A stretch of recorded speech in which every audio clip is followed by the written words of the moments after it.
Good morning.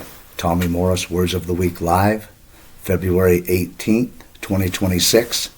Yesterday, I ended with the statement that I believe that David was a virgin when he defeated Goliath. Yesterday's words were valiant and virtue.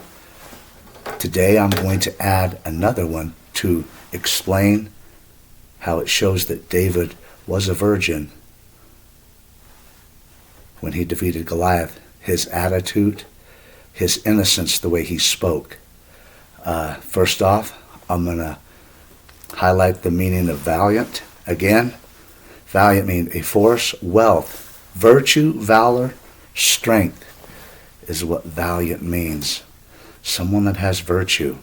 And then I got the word virtue from Philippians 4:8. Definition there means manliness, strong, resolute, honorable. And tone. David's tone, the way he spoke. We're going to go in. I'm going to quote a verse from 1 Samuel 16. And then we're going to go into chapter 17 of 1 Samuel. But David's tone. The word tone means the prevailing, a predominant style, character, spirit, morale, or state of morals of a period, trend. And 1 Samuel 16 and 1 says, And the Lord said unto Samuel, How long wilt thou mourn for Saul, seeing I have rejected him from reigning over Israel? Fill thine horn with oil. I will send thee to Jesse the Bethlehemite, for I have provided me a king for Israel.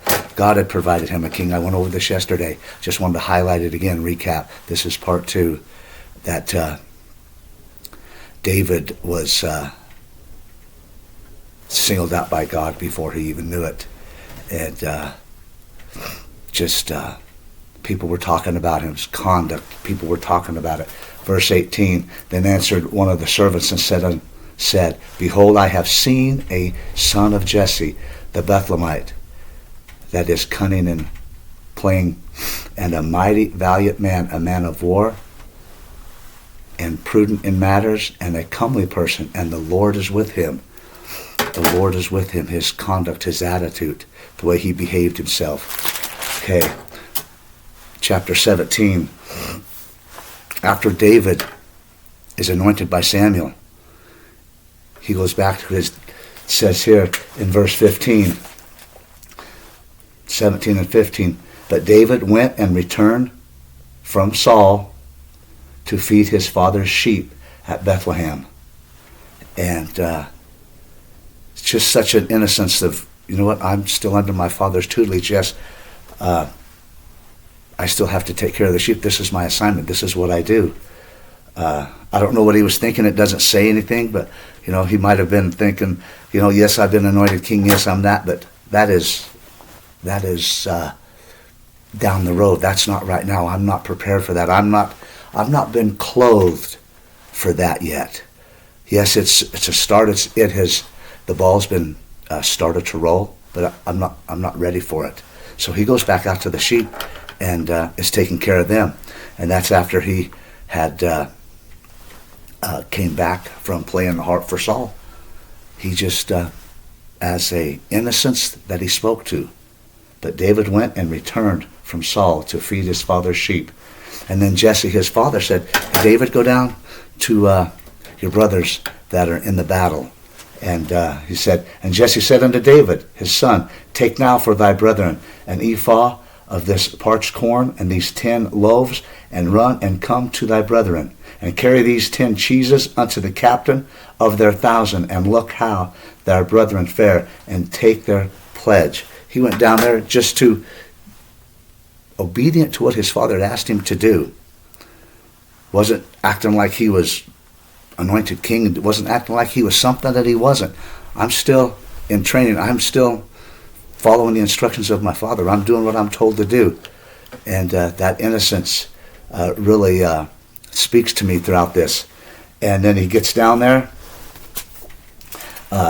David was very responsible. It said that David rose up early in the morning and left the sheep with the keeper and took and went as Jesse commanded him and came to the trench. He was very obedient, very humble. And David got down there. It says that as he talked with them, and behold, there came up Goliath, and he was breathing fire and brimstone, and he was doing all this crazy stuff. And according to the same words, and David heard them. And all the men of Israel, when he saw that, they all ran and they all fled. They were scared. They didn't know what to do. And they said, well, what does a man get if he kills Goliath? Well, he gets one of Saul's daughters for a wife. That didn't even register with David. And David spoke to the men and stood by him, saying, what shall be done to the man that killeth the Philistine and taketh away the reproach from Israel, who is the uncircumcised Philistine, that he shouldest defy the armies of the living God? That didn't even register with David what they had said. He's going to get the one of Saul's daughters for a wife. He was worried more about Israel's position in the nations around them, that they were being defied by this Philistine, this uncircumcised Philistine.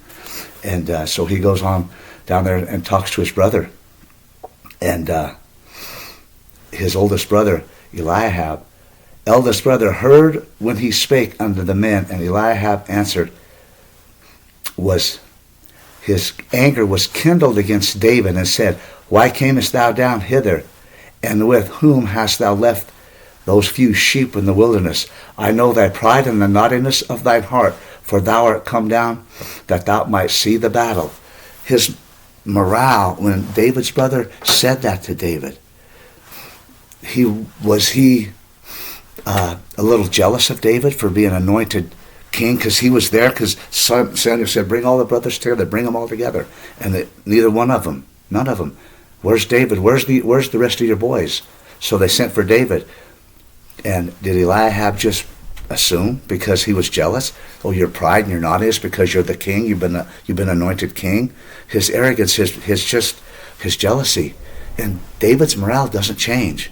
He doesn't get mad and say, hey, yeah, you know what? Don't mess with me. No, he's like, is there not a cause? Is there not a cause for this that's going on here? He spoke with humbleness and with an innocence. And he went to see Saul. They took him to Saul, and Saul said, you're just a boy. How are you going to go out there? He said, I took care of the lion and the bear. And David says that out of respect for Saul. He lets him know what he had been doing for his father and how he protected him and doing whatever it needed to do to take care of him.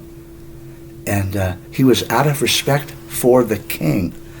Not to brag that I killed the lion and the bear, but out of respect. These are the things that I've done. This Philistine doesn't scare me because I know the living God. He has protected me and guided me. I'm not going out there for my own pride, for my own arrogance, for my own ego. I'm going out there for the God of Israel because of what he's trying to do, what he's doing to the God of Israel, how he's mocking us.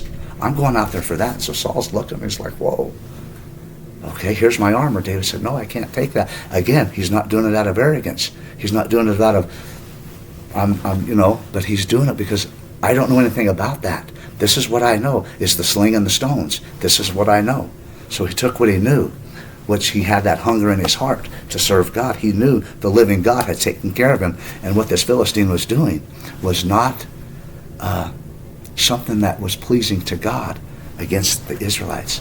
So David went out there, and we all know the story. David goes out there and takes his sling and his stones, and just amazingly, one of those stones hit the target. But David goes out there, and the Philistines just, what is this? You're sending me this little pipsqueak out here? Who is this? He's a kid. He's an ant. I'll squash him. David runs to him. He takes the battle to him, knowing the battle's not his, but the battle is God's. God will fight for the people. And David got his stones and got everything ready. He knew the battle was his. I'll read it, what it says here in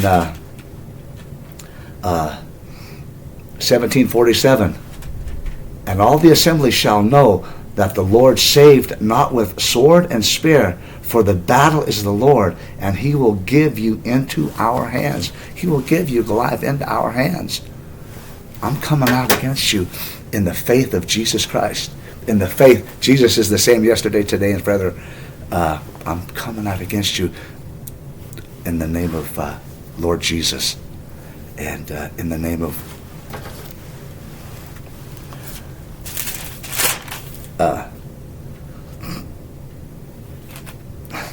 Then David said to the Philistine, Thou comest to me with sword and spear? Behold, I come to thee in the name of the Lord of hosts, the God of the armies of Israel, whom thou hast defied.